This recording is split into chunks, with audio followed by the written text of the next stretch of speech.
Hey everybody, my name is Marcus, and in this video I will show you a simple way how you can view archived items in monday.com. So let's start.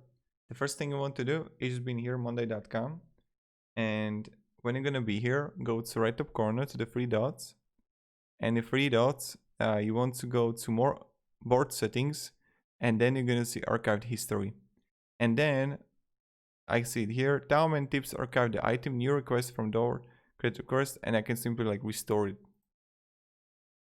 And then I would go back here and I can see it right here that we added here. So again, right top corner to the three dots, board settings and archived history. And that's pretty much it.